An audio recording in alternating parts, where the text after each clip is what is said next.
नमस्कार, आप देख रहे हैं गजब हरियाणा न्यूज। रविवार को श्री गुरु रविदास मंदिर एवं धर्मशाला कुरुक्षेत्र में हरियाणा के 10वीं व 12वीं कक्षा में मेरिट में आने वाले छात्रों को हरियाणा शिक्षा विभाग के अतिरिक्त मुख्य सचिव डॉक्टर महावीर सिंह ने प्रशंसा पत्र व मोमेंटो देकर सम्मानित किया।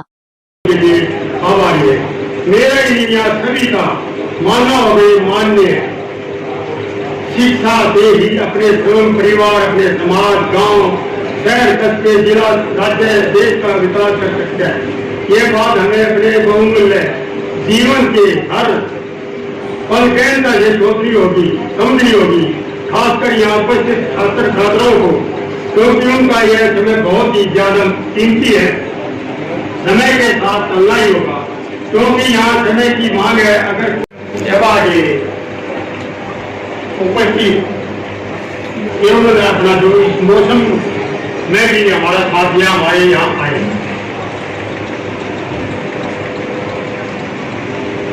मैं सूर्यमान मेहरबान, अध्यक्ष संत गुरु रविदास सभा एवं धर्मशाला कुरुक्षेत्र आपका अपनी ओर से, अपनी संस्था की ओर से भारती के पर बाबा साहब डॉक्टर भीमराव अम्बेडकर जी की सच्ची मुदारता बनी रहे।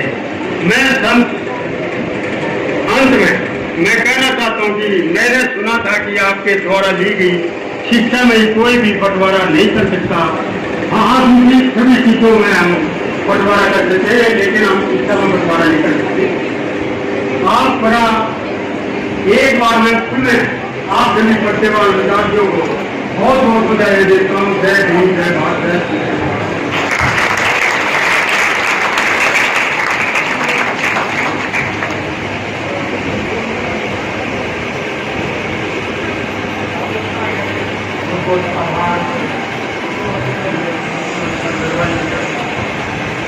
कार्यक्रम में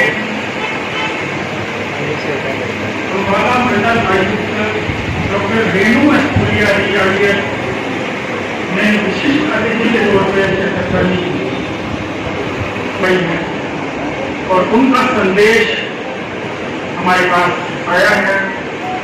मैं उनका संदेश अपने आप में प्रेरणा है, वो मैं पढ़ना चाहता हूँ।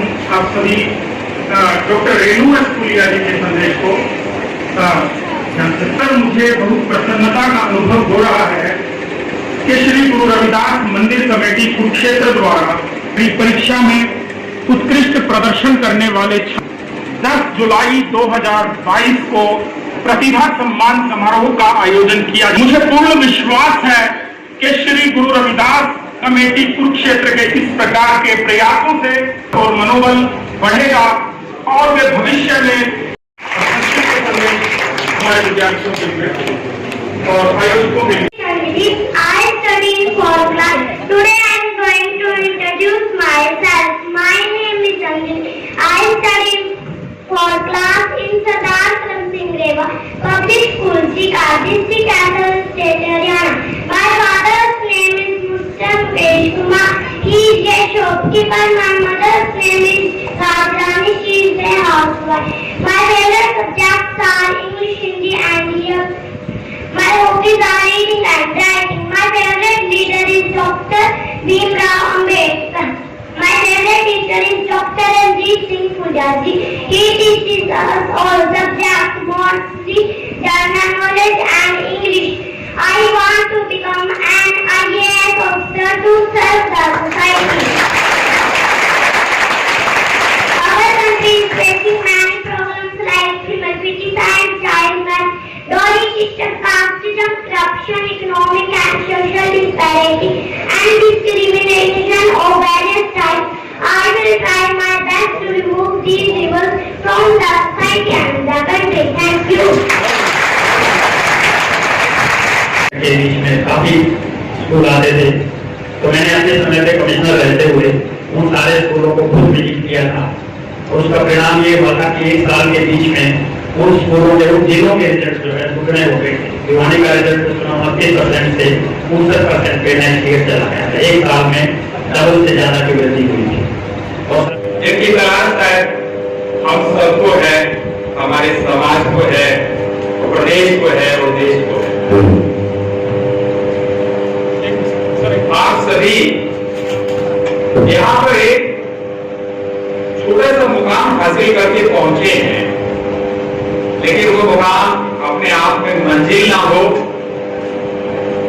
वो यहीं पे समाप्त ना हो जाए या इसमें और ज्यादा वृद्धि हो, उसमें कैसे ज्यादा से ज्यादा विस्तार हो सकता है, उस सबके लिए आप सबको यहाँ पर इकट्ठा किया गया। और इसके लिए मैं अपनी तरफ से हार्दिक धन्यवाद देना चाहूंगा डॉक्टर राजरूप फूलिया जी, जिन्होंने इस सारे कार्यक्रम की रूपरेखा और इसके क्रियान्वयन के लिए आप सब लोगों को यहाँ पर एकत्रित किया गया। मुझे खुशी है इस बात की कि आज इस कार्यक्रम की शुरुआत में सबसे पहले हमने ऐसी शख्सियत को नमन किया, उन्हें श्रद्धांजलि अर्पित की, जिन्हें न केवल हिंदुस्तान का बल्कि हिंदुस्तान से बाहर भी, अगर पूरे तमाम दुनिया की अगर हम बात करते हैं तो वो ऐसी वो शख्सियत है, वो ऐसे दीपक है, वो ऐसी विभूति हमारे समाज में पैदा हुई जिनके बारे में जितना कहा जाए उतना कम। लेकिन एक बात उनकी जिन्होंने तमाम दिलों को झंझोर कर दिया, सब लोगों को इस बात के लिए सोचने के लिए विवश कर दिया, मजबूर कर दिया कि अगर आप विकास चाहते हैं, अगर आप उन्नति चाहते हैं, अपने समाज में किसी भी बात को आगे लेकर बढ़ते हैं, तो आपको सबसे पहले शिक्षा को ग्रहण करना पड़ेगा। आप सब लोगों उनके बारे में बहुत सी चीजें पढ़ी होंगी, और अगर नहीं पढ़ी है तो मैं आपसे गुजारिश करूंगा तो मेहरबानी करके उन शख्सियतों के बारे में, उनके वाकयात को, उनके सिद्धांतों को जरूर पढ़ें। दो चीजें हमें सिखाई जाती हैं कि शिक्षा ग्रहण करने में जो आनंद आपको आता है, उसके अलावा सबसे बड़ी बात यह है कि इसमें कोई विभाजन नहीं हो सकता। ये आपकी है, आप ही के पास में रहेगी, इसमें कोई अगर घटोतरी करना चाहे तो नहीं कर सकता, वृद्धि आप जरूर कर सकते हैं।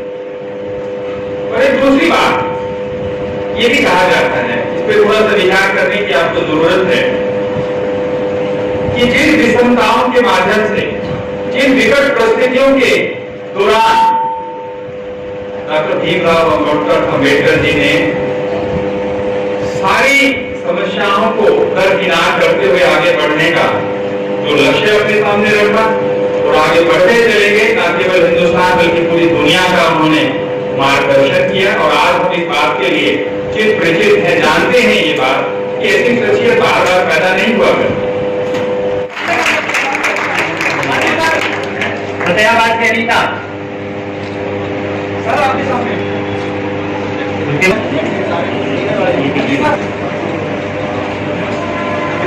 टॉपर हैं। दीवानी के अंकुर,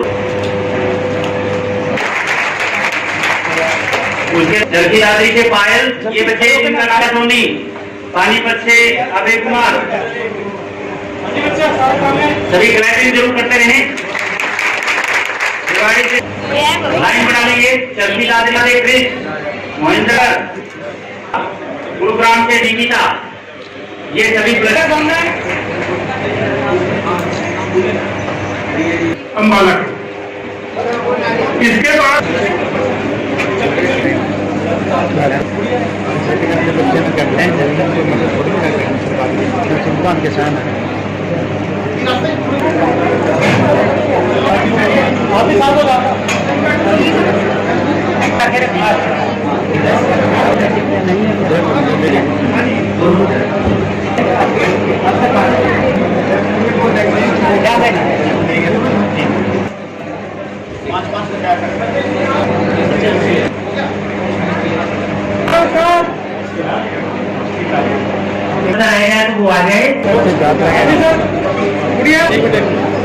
तो वो आ गए।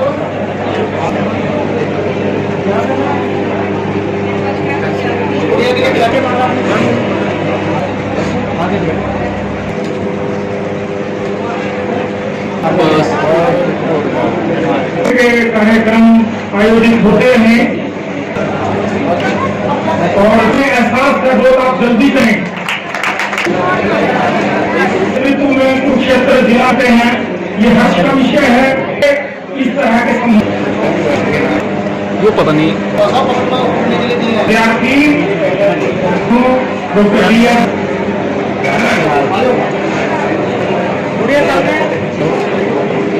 डॉक्टर स्थल है उसके सामने खड़ी 72 गाड़ी आयोजन में प्रतिनिधि मौके पे लेकिन अंजलि शिक्षा अधिकारी कुरुक्षेत्र को अनुरोध करता हूँ संतोष शर्मा जी सम्मानित करने के लिए तो दादा सचिव, इसके बाद सह सचिव श्री आचार्य श्री जगदीश चंद्रेश राठी जी, इसके बाद जी में कार्यरत हैं श्रीमती राधा रानी के बाद मैं आमंत्रित करना चाहूंगा और बच्चों के लिए अनिल जिंदल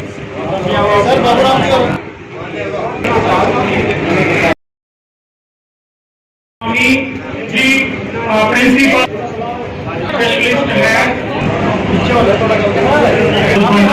डॉक्टर राजभूलिया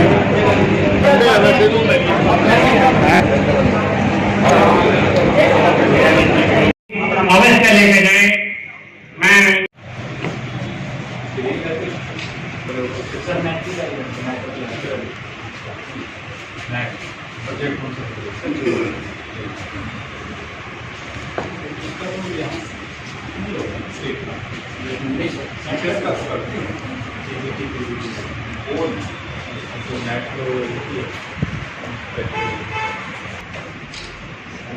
ठीक हो गए